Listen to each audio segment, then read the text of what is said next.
There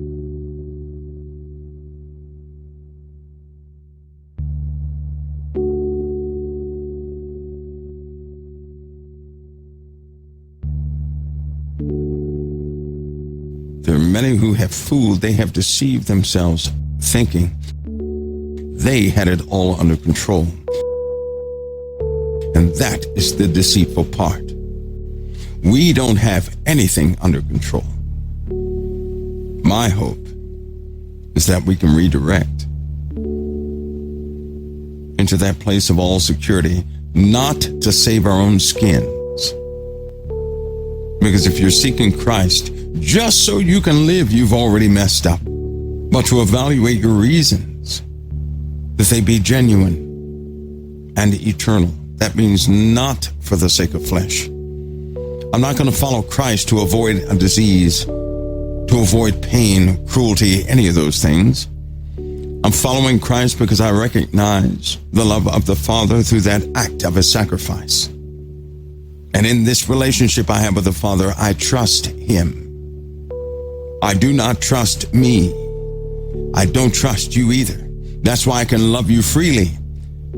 I trust in the Lord with all of my heart. And I'm in agreement with what His will is.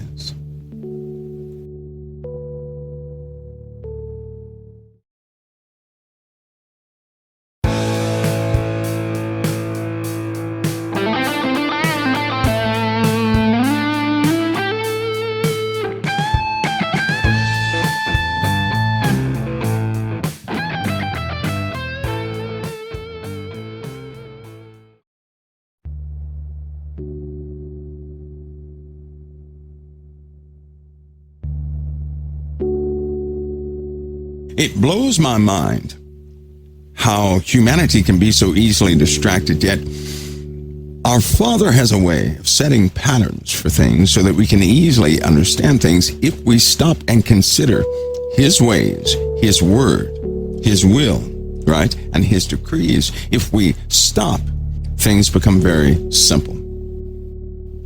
God's decrees, right, in this earth, they have resulted in what you see in the earth. Listen to me carefully. If God did not want anybody to curse, could they curse? Yes or no? If He said one day, there will be no flesh that will say an unclean thing, could anybody have the power to say anything unclean? Yes or no? Could they? You know what the answer is? No, they could not. If God sent forth a decree, then all of us are to be restored immediately. Would everybody be restored and some people missed? Absolutely not. Everything would be restored. So when the Lord allowed the fallen to come to this earth to fall, He allowed that. It was purposed. We're not here to wish it away. That's not what we're here for. We're not here to complain about it either. That's not what we're here for.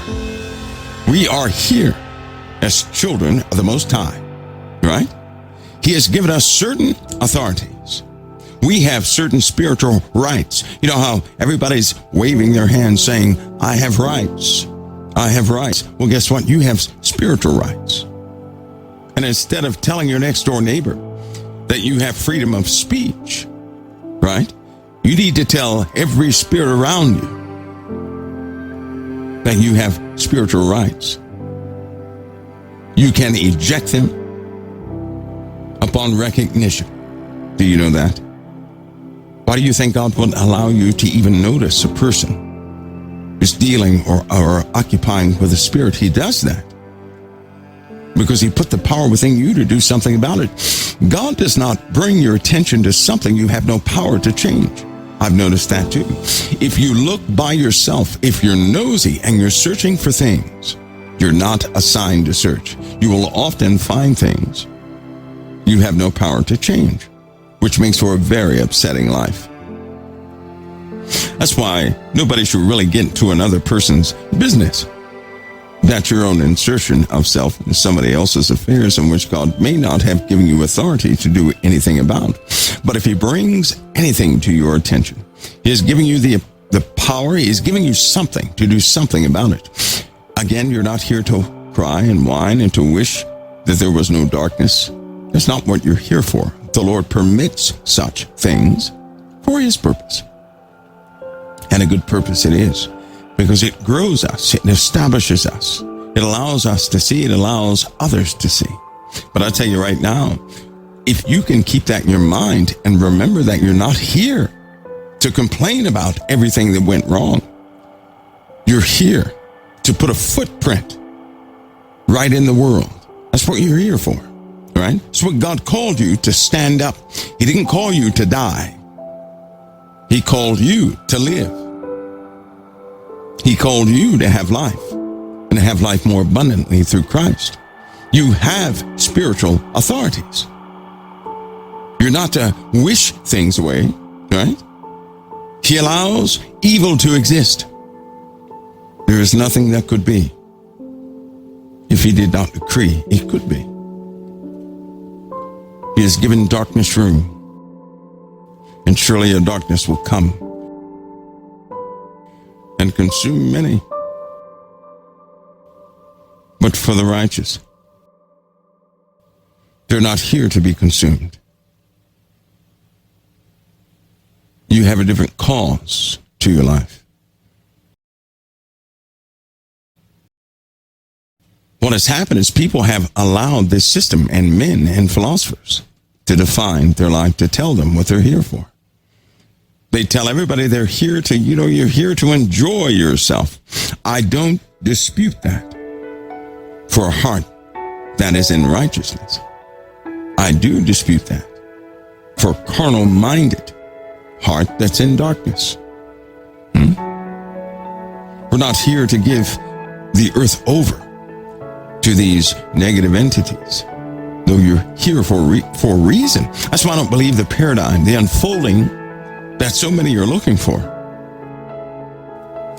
If you can make a change in your personal life so that you could have joy, how many of you would make that change tonight so that you can have joy, right, in your life? To correct some things, to change something, so that the joy would return to your life. How many would start that change tonight? Many of us would say yes. Oh, yes. Yes. We're not here to undo darkness. So many think themselves to be here to undo darkness, that they have learned all about darkness without the balance of knowing the light. And they're almost consumed by dark thoughts. They look at other people in such a negative way that they have no hope for them. It happens. You guys are listening to me right now, and it happens. You know this. It's a type of depression, right? A type of oppression that we can cause ourselves. And it's not so easy to undo. But we should quickly abide within Christ. Because any of us found outside of Christ, in the presence of certain things He's given power in this hour, we're going to find ourselves lacking, just like the Word says we would. We really have to evaluate what we're trusting in. Because I hope we're not trusting in our own resolve. I hope we're not so arrogant that we believe we've got it all figured out because, well, that's what people thought. That's what they're thinking, and that's why they're buckling at the knees right now. It's spreading because no one's immune from what's spreading, and no one can escape. But it's already begun. Many of you in Europe and America, you're distant from it, but not for long. It'll sweep through like a storm. But unlike a storm, the clouds will never go away. You see, in that time, you'll have to rise above the thick darkness. But how many people right now are stuck when there are no clouds? And how many people are sitting in the corners of their homes when there is really no darkness, but only the impression of darkness? Man thought he knew what evil was, No, he'll soon learn. And there won't be one place on earth that will not be touched by what is spreading right now. People are literally being driven insane. I'm telling you, the truth of our walk should be thought about in these hours. These are times of relative peace. We've not seen chaos, but we will. But there are a lot of people who have not walked through resistance. And the truth of the word was, all of us would. You're not appointed to his wrath. His wrath is not against you. My hope is that all of us are prepared, that we'll consider some things and certainly relinquish our titles of having it figured out, because I don't have it figured out. I don't need to. I seek to follow the Lord's truth. I would hope that you would too, because many will think they have it figured out, just as many have. And for that reason, it's almost like a cruel punishment that has come upon them and is spreading like a fire. There are too many things happening, and it's consuming places everywhere. Do you guys know why they're just disclosing so many things about these strange craft, orbs, and paranormal things? Because that's not the shocking part of the phenomena. You see, the shocking part of the phenomena has nothing to do with the craft or orbs, even the beings. Sometimes, as it turns out, there are worse disclosures, things no one can handle. See, because once it's spoken, it can't be retracted. And certain things you cannot speak without an introduction.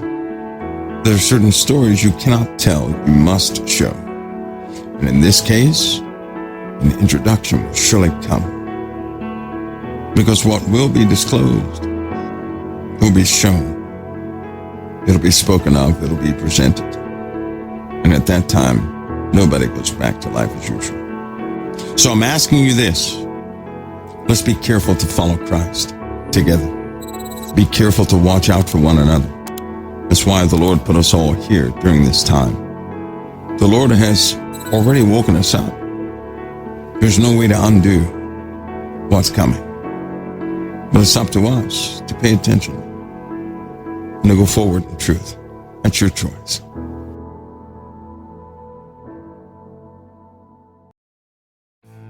This has been the Confidential Report. For even more stories like this one, make sure to subscribe to our channel today. And please show your support by clicking the like button on this video. For even more stories and news you deserve to know the truth about, follow us on Facebook and Twitter. Thank you for watching the Confidential Report.